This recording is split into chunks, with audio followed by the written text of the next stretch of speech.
This is not a story about strength. It is a story about what happens when you mistake volume for strategy, spectacle for deterrence, and the sound of breaking glass for leverage.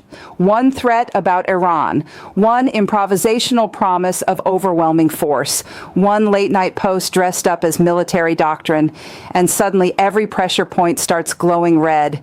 Tankers, bases, insurance markets, families waiting for deployment orders, not control, not order, a spark dropped inside a refinery. And the most dangerous part is not the flame. It is that the man holding the match keeps calling it a strategy. Imagine you are managing a building with a complex pressure system. Previous managers spent years installing guardrails, inspection protocols, and release valves. Not perfect, but functional. One day a new manager arrives and decides the guardrails are weak. He tears them out, announces he will replace them with something stronger, but the replacement never arrives. Just the performance of toughness and the sound of the system straining without its safety architecture. Hold that thought, because that is precisely what happened when Washington walked away from the framework it had spent years building around Iran's nuclear program. Drop your answer in the comments. Did removing the guardrails produce the stronger deal that was promised, or did it produce the less bounded, less predictable region we are now living inside? Let us rewind the clock. The modern version of this crisis starts in 2018. Trump withdrew from the Iran nuclear deal, the JCPOA, at a moment when international inspectors were still reporting Iran was complying with core nuclear limits. The sales pitch was direct. Maximum pressure would deliver something stronger. Washington just needed to apply enough pain, and Tehran would come to the table on American terms. That theory rested on a fundamental miscalculation. It assumed pain produces surrender. What it ignored is what actually happens when a government that has spent decades surviving sanctions receives another round of maximum pressure. It does not fold. It adapts. It looks for leverage in every space where the pressure creates an opening. Iran did not fold. It stepped back from parts of the deal. Europe tried to salvage diplomatic channels. Gulf states started asking a question they had not asked so urgently before. If Washington was still powerful, was it still disciplined? And beneath the noise, every actor began sketching a plan B. One side was building pressure points. The other was mistaking demolition for leverage. Receipt number one: the deal abandoned before a better one existed. Washington did not leave the JCPOA and replace it with a stronger architecture. It left and replaced it with a declaration of intent. In plain language, Washington traded an inspected problem for a less bounded one. The inspection architecture giving the international community visibility into Iran's nuclear activities was dismantled before anything with equivalent verification capacity was ready. Trust with European allies was damaged. The lesson absorbed by every government watching was specific and durable. An American signature can disappear with the next shift in domestic politics. Trump pulled the guardrails and called it a strategy for strength. What it produced was a system under strain with fewer safety mechanisms and more pressure building inside it. Receipt number two: Soleimani and the mythology of clean escalation. In January 2020, Trump ordered the killing of Iranian General Qasem Soleimani in Baghdad. The administration framed the strike as self-defense. Congress had not authorized a war with Iran. Then came the Iranian response. Ballistic missiles struck al-Assad air base in Iraq. Early official messaging downplayed the damage. Yet over time, the number of American troops diagnosed with traumatic brain injuries climbed above 100. The swagger lasted minutes. The aftershocks lasted months. Troops are not prompts. Families are not prompts. When the mission is vague and escalation is improvised, the stress does not stay on television. It shows up in military households. It shows up in the simplest, most honest question from the rank and file. What exactly are we trying to accomplish here? Every time a television hawk describes Iranian facilities as squares on a map waiting to be seized, remember what that language erases. Operating near Iran's coast under sustained missile and drone threat is not bravado. It is exposure, absorbed by real people with real families waiting for them to come home. Receipt number three: the Strait of Hormuz and the energy system wrapped around it. The Strait of Hormuz is not an abstraction. It is the waterway through which roughly 20% of the world's traded oil moves every single day. In 2019, attacks on tankers and escalating Gulf tensions reminded markets and governments everywhere that a crisis here ricochets into shipping costs, insurance premiums, inflation, and household budgets across every continent. Gulf states, whose ports, pipelines, and desalination plants sit within direct retaliation range, learned the most brutal lesson of all.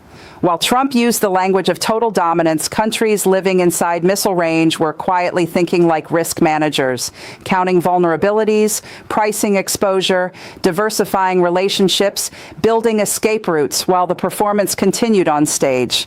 If this video is connecting dots you have not seen assembled elsewhere, hit subscribe right now. This is moving faster than any single outlet can track, and you need to be here when the next piece drops. The contrast most coverage refuses to sit with honestly.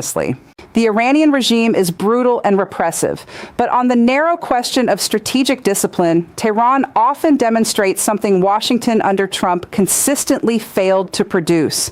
Iran does not need to win a popularity contest.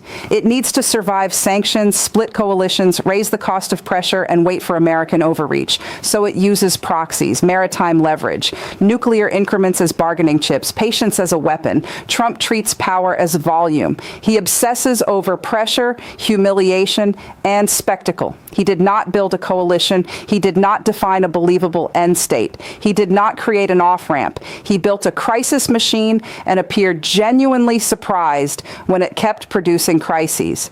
You do not outsmart a network built on endurance with a tantrum. You outsmart it with a better network. So what does this mean for you? If you drive to work, it means fuel volatility that arrives without warning. If you work in shipping, insurance, manufacturing, or farming, it means input costs can spike fast when Gulf risk premiums move. If you live in a military community, it means another round of uncertainty for households that have already carried more than their share. And once companies restructure supply chains and reprice insurance exposure around a new risk environment, they do not snap back when the crisis cools. The costs linger. Jobs follow the new routes. Trust, once burned through repeated improvisational escalation, is not rebuilt by a press conference. That is how strategic damage works. It enters through an emergency and stays as a habit. 3 scenarios from here. Scenario 1 is the managed reset. Private channels quietly reopen through regional intermediaries. Retaliation stays limited. Leaders find language that lets everyone claim vigilance while stepping back from the cliff. But even here, the structure does not return to normal. Trust is weaker. Alternatives built during the crisis remain in place. The lesson gets absorbed into institutional memory, even if the missiles stop. Scenario 2 is the domino realignment. Middle powers decide American unpredictability is a permanent variable. Europe builds workarounds. Gulf states deepen hedging strategies. Asian buyers and logistics firms redesign exposure around the new risk landscape. The old center remains powerful, but no longer the unquestioned axis. Alternatives built in crisis become permanent roads. Scenario 3 is the one nobody wants to name out loud. Proxy strikes against American personnel. Shipping disruptions, energy infrastructure hit, Israel and Iran exchanging wider blows. The United States dragged deeper not because anyone designed a coherent war plan, but because each round of retaliation narrows the political room to stop. Escalation spirals do not require intent. They only require that each side calculates not responding is more dangerous than responding. Power without discipline is not order. It is volatility with a flag attached. Trump did not create every Middle East problem, but he was consistent at removing the guardrails that constrain those problems and mistaking the sound of breaking glass for leverage. The JCPOA exit produced a less inspected Iran with more options. The Soleimani strike produced over 100 traumatic brain injuries and a months-long retaliation campaign. Maximum pressure produced a Russia-Iran cooperation pipeline and a regional realignment still accelerating. Nations are judged not only by what they can destroy, but by what they can stabilize.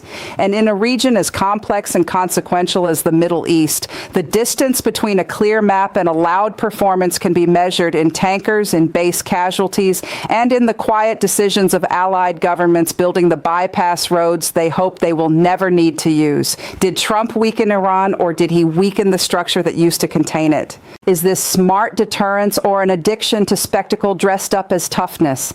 And if another crisis hits the Strait of Hormuz, who has the clearer strategy, the side shouting into cameras or the side that has been building pressure points for 40 years? Drop your answer in the comments. I read every single one. Subscribe, because proxy retaliation, sanctions pressure, and the next energy market shock are coming fast. This story is not slowing down. Do not look away. This content is commentary and analysis for informational purposes only. It does not constitute financial, legal, military, or geopolitical advice. Consult qualified experts before making decisions based on the information presented.